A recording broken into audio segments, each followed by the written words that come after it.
This is all of it on WNYC. I'm Allison Stewart. My next guest set out on a very specific quest to find the best free restaurant bread in America, and she believes she's found it. Caity Weaver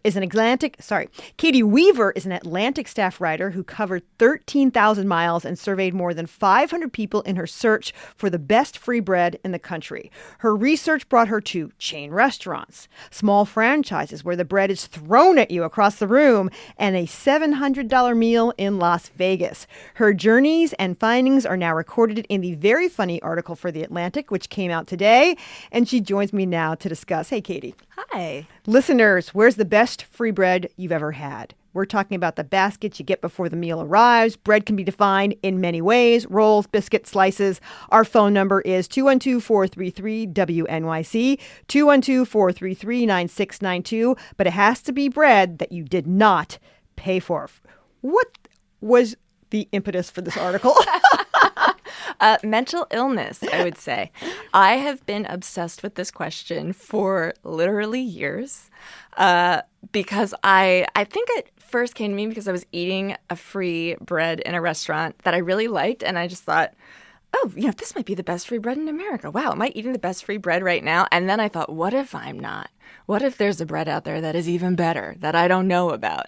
And it was one of those questions that, it's like, how could anyone ever know the answer to this? And so I just it would just bother me. I would sit with it and think, what is it? Am I ever going to have it? And when I started my job at The Atlantic, actually, my very first meeting with the EIC, he asked what I wanted to write about, and I blurted out this question. He was like, okay, go do it. Wow. Yeah. Well, you spoke to bread experts along the way. I believe one was William Rubel. Yes. How were experts you consulted in this article helpful or maybe unhelpful to the mission? Ooh, well, you know what? I realized as I was trying to track down people to talk to that it's very hard to find people who are – you can find, of course, bakers and people who know a lot about bread and people who make a lot of bread. But in terms of thinking of bread as – it's kind of a historical, cultural thing spanning all of human history, and also specifically people who know about free restaurant bread. There are not many of those. Even the bread experts I talked to were like, that's not like a subfield of bread that we care about, know about. So I felt like God love these people. They were very helpful in the sense that they could tell me a lot about the history, and they could tell me what is a technically good bread. Like if you're making this kind of bread, it should have holes that are this big, or if it has no holes, it means it's this kind of bread. Now, I absolutely have forgotten most of the things they told me. They're in the article. But in terms of, they were also I found quite reluctant to name a best free restaurant bread. I think maybe they were too close to it. It's like, asking them to pick a favorite child. Yeah, it was interesting. One expert said, I think you need to think about your favorite versus the best. Yes. What did you think of that advice? He was absolutely right that I was using them interchangeably. But I do think that if you ask enough people their favorite of something, you could kind of reasonably assume that has to be at least one of the best. Probably everyone's favorite can't be the worst, at least. I'm speaking to Atlantic staff writer Caity Weaver about her article, I Found It, the best free restaurant bread in America. We're taking your calls. What is the best free restaurant bread you've ever had? We're talking about what you get before the meal arrives. Bread can be defined in many ways: rolls, biscuits, slices, whatever you would call bread, but it has to be free. Yes. You can't pay for it. Our phone number is 212-433-WNYC, 212-433-9692. You surveyed 555 people. How did you find 555 people to talk to about bread? Completely psychotically, I would say. This was not the most scientifically rigorous structuring of this survey. I started by just asking every single person I knew and, badgering them to tell me. And then I would just ask people I encountered. If I was in an elevator with you, I was going to ask you. If I was, waiting for a table at a restaurant and you were also there, I was going to ask you. And I should say, I got 555 usable answers. I got a lot of junk answers from people that I couldn't use because they would tell me a bread that they loved that they had paid for. That's not what I asked. They would tell me a bread that they love from a bakery. That's not what I'm talking about. So I got about 555. I got exactly 555 that I could use. Oh yeah. No, go ahead. And I was going to say the other thing we did that was very helpful was The Atlantic. I put links in a couple newsletters and tweeted it out so I could reach people who I was not just happening to encounter in Santa Fe where I live or who I had already met. That was helpful to hear from some other people. One of the funniest pieces of the article is when you reached out to celebrities to ask what their favorite bread was. My enemies. They're your enemies? Tell us why they're your enemies. These people do not want to tell you what their favorite bread is. I don't know why they are guarding this information so closely. And here's the thing. They could have straight up lied to me. They could have said anything. I wouldn't know if it's the truth as written in their hearts. Their publicist just did not want to pass this question along. I got exactly one celebrity to reply to me. He's the only good celebrity in the United States of America, and his name is Mr. Stephen King. And his name is correct. He is a king for telling me his favorite free restaurant bread, which is in Florida. Well, it was also just funny because they're like, it's not really the right time. We don't when is the good time to talk no about interest. bread? They're too busy. How busy are you that you can't answer this question? It doesn't take that long. Say anything. Say anything. Let's talk to Dan in Astoria. Hey, Dan, thanks for calling all of it. You're on the air. Hey there. So I had two places that I wanted to remind us of. One of which might still be doing it. The other one seems to no longer be around New York for the best free bread. First, Caity. In the old days, the Caity chains in New York, Philadelphia, Washington, D.C., other cities had some of the best savory bread up front that I'd ever had. Mm-hmm. Really good stuff. Very salty. But the other place that I think we don't get a lot in New York, but that has had the best bread consistently whenever we've gone there, Texas Roadhouse dinner rolls in a honey cinnamon butter flavor. It was incredible. When I used to stay there, they used to have sawdust on the floor all the time. And that was always a thing you could always rely on with Texas Roadhouse was sawdust on the floor and the honey cinnamon butter rolls. But I haven't been to a Texas Roadhouse since moving back to New York. So I'm not sure about that. But those are always my two favorite free breads. I appreciate your enthusiasm for this topic, Dan. Thank you for calling in. I will say Texas Roadhouse people are very enthusiastic. That is a very common response. This says best free bread ever is at the American Bounty Restaurant at the Culinary Institute of America. Let's talk to Jennifer in Montclair. Hey, Jennifer, thanks for calling all of it. Hi, how are you? Doing great. So, yeah, just about 3 nights ago, I was having dinner and the free bread came to the table and we ate it. And I thought to myself, this is the best free bread I've ever had. And this was at Giotto in Montclair. It's a little trattoria on Church Street in Montclair. The bread was amazing. Thank you so much. Let's talk to Frank in East Islip. Hi, East Islip, sorry. Hi, Frank. How you doing?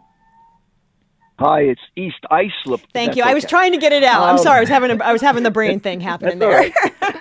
No, one of the this is a great topic, by the way. There's a place in Great River, one town over from East Islip, and they give you these poppers. They're giant poppers, about 5 or 6 inches in diameter. They look almost like muffins, but they're very hollow on the inside.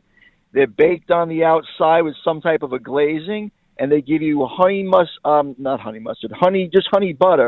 and it's absolutely delicious before, during, after dinner. They give them to you for nothing. It's a very expensive steakhouse, but nonetheless, this is a great.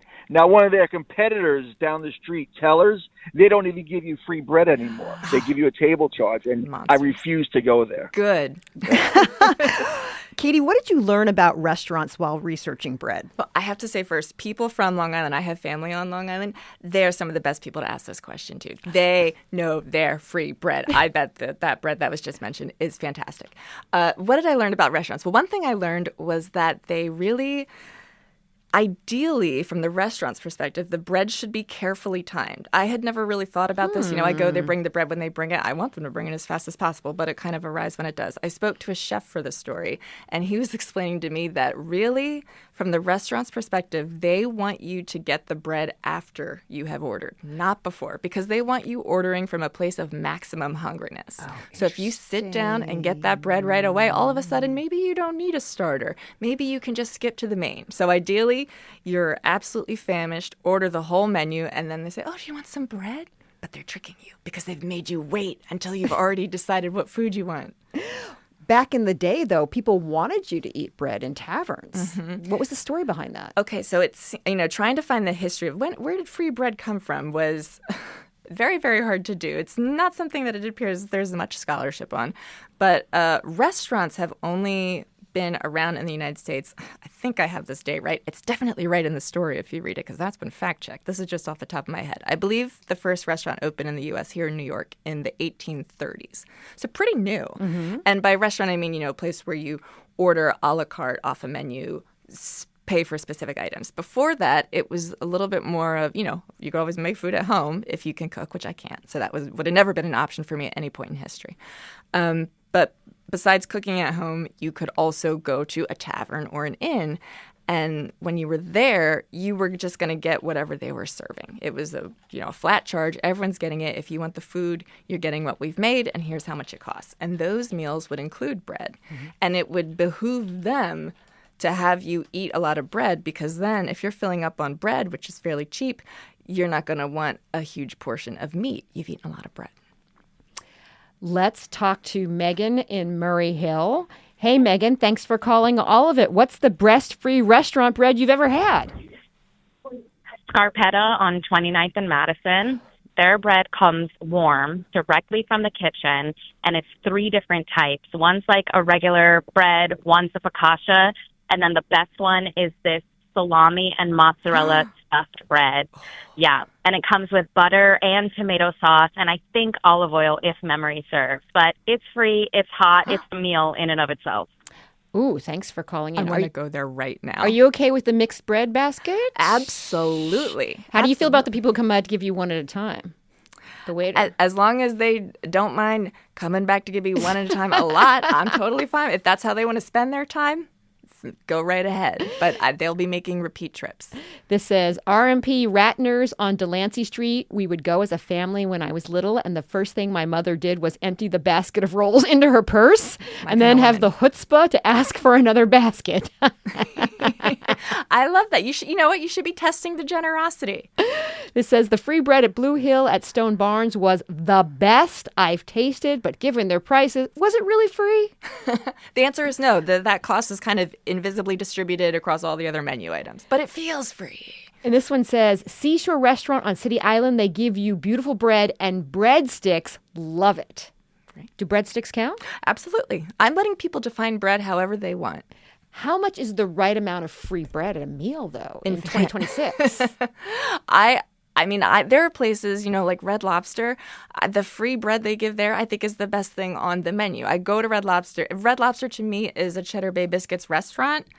And then I have to pay for other items while I'm there to get the biscuits. But I'm going for the bread. So, I think the bread, if the bread is what you want, no amount of it is too much. Yes, you write about the chain restaurant popularity paradox. Yes. What is this paradox, since you mentioned Red Lobster?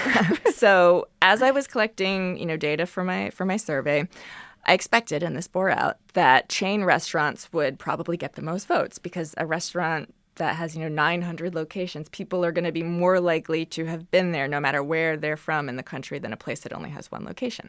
So I had to figure out an equation to kind of account for that and not necessarily penalize a restaurant because it wasn't a chain. So the place that I ultimately named as having the best free bread only has it's technically 2 restaurants owned by the same person in 2 different cities, and they serve the exact same bread, and they were disproportionately nominated. So they were kind of up there with the big dogs with the chains, but they were not a chain, and enough people still named them to make it into the top 10. Well, let's say what it is. Should I say what it is, or should people read the article? Oh, okay. You know what? You think about that while I take more calls. Let's talk to Erin on line 5 from Kearney, New Jersey. Hi, Erin. Thanks for calling All of It. You're on the air. Hello, thank you so much for taking my call. And my suggestion is in Newark, New Jersey. It's called Solmar. It's a Portuguese restaurant in the Ironbound neighborhood, and I think that they serve the best dinner rolls. It's a little bit crispy on the outside, chewy on the inside, and I go to Solmar. It's a fantastic seafood, but I go there specifically for their bread, so I suggest going to Solmar. Thank you so much for calling. Let's talk to Michelle in South Orange. Hey, Michelle, thank you for making the time to call All of It. Thanks for answering my call. So this is something that doesn't exist anymore, which makes me very sad, but they had the best sourdough bread, big giant hunkin slices served with salty butter, was McCormick and Schmick's, the seafood restaurant that was in Manhattan and in New Jersey, where I used to live in another area. And I would just be so excited when my ex-husband would say, let's go there, because I knew I was going to get that sourdough bread, and it just was thick and crusty on the outsides with the holes, and just, I can taste it now. I could taste it too, and I never even had it. It sounds so good. We're talking to Caity Weaver about her article in The Atlantic. It's called I Found It, the best free restaurant bread in America. I'm not going to tell people what it is. They'll have to read your article. Yeah, read it. You know, I will say, I deliver on that promise. I say I'm going to tell you what it is. I tell you what it is. Let me ask you about a presentation, though. Okay. In Lambert's Cafe, they lob bread across the room to diners. Yes. First of all, where is that restaurant? There are 3 locations. There are 2 in Missouri, and I went to one in Foley, Alabama. And why did they lob bread products at me? I guess because it's fun. I will say these breads, when they come flying at you, you discover are surprisingly hot, are shockingly hot. But luckily, their aim is very good. They've been doing it this way for years, so they have an eye for, how good are you going to be at catching this? Should they throw it kind of gently underhand? What are they doing? That's just how they do it. So there's, bread flying around the room, like arcing through the air, like beautiful shooting stars of bread. Did I love the rest of the food? It was okay. Would I go back? Yes. Let's talk to Judy, calling in from Brooklyn. Hey, Judy, what do you have to say? Thanks. Brooklyn now has a lot of Turkish restaurants, and the Turkish bread is wonderful. The best one, the restaurant closed, though, Coney Island Avenue, Sahara. But second best is Opera on Emmons Avenue in Sheepshead Bay, and they do fill up the bread basket if you finish it while you're eating. That's important, yes, that they fill the bread basket. Absolutely. Agreed. What did you learn about Americans while you were doing this? Ooh, I learned that they love free restaurant bread. They absolutely want bread that they have not paid for. And they want that bread to be warm. That is very important. Honestly, if you have a restaurant and you're giving out bread, if you could just figure out a way to heat up that bread a little bit, people will be so happy. Because I noticed that as I was, getting all these answers, there were a few words that people used over and over again to describe their favorites. And temperature, warmth was something that came up a lot. And I talked to a food scientist about why that is, and she had a scientific explanation for it. It actually literally does taste more flavorful and good to us if it is warm because it's releasing, scent molecules, I think. It's in the article again. That part's fact checked. But yeah, so I learned that people want free, warm things. Our final call is Patty calling from Wilson, Connecticut. Patty, what do you say? What's the best bread? Bertucci's. Those rolls are just so awesome. We miss them a lot because there was one that was pretty close to us. My kids, when they were younger, used to beg just to go there for the rolls. And they would be so filled up. So I understand the point. I can't wait to read this article. It's just like, it's my favorite thing, the free bread. Oh, I love hearing that. Thank you so much for calling in. Finally, Caity, do you feel that your findings are final? Or is there room for the Best Bread Challenge to change in the future? You know what? I am pretty confident that I have nailed this. I think I got it. I'm pretty sure I found it. I could be wrong. You know what? If I find out that I'm wrong, I will campaign to issue a retraction. But I'm pretty sure I nailed it. I gotta say, I asked a lot of people. You're gonna have to read about it in The Atlantic. It's by Caity Weaver. She wrote the article. I Found It: the best free restaurant bread in America. Congratulations on finding the best free bread. Thank you. My life's work. And that is all of it for today. Coming up tomorrow, we'll talk about New York City's best dive bars. Call in and shout out your favorite. Plus, the creators of the East Village Cookbook will join us in studio. I'm Allison Stewart. I appreciate you listening, and I appreciate you. I'll meet you back here next time.